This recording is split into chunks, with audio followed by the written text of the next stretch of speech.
nung bata po kayo, ma'am, ang ambisyon nyo daw po talaga, ang pangarap nyo yung maging isang madre. Anong panahon na iyon kasi, lahat kaming mga maliliit na babae, pinaka-ambisyon namin maging madre kami lahat. Buti hindi ako natuloy dahil patay na isa sa amin ni Mother Superior ngayon.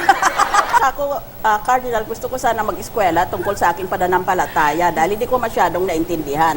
Utos ng utos lang naririnig ko, pero hindi ko naririnig ang explanation. Kasi nagka-masters po kayo sa Oo. theology. Kaya ko sana, maski may doctorate na ako sa batas, babalik ako sa eskwela at kukuha ako ng masters ko sa theology. Yung pag-aaral ng pananampalataya. Sabi niya, huwag kang pumunta dyan sa isang eskwelahan na yan kasi masyado silang conservative. Pumunta ka sa mas modern ang theology.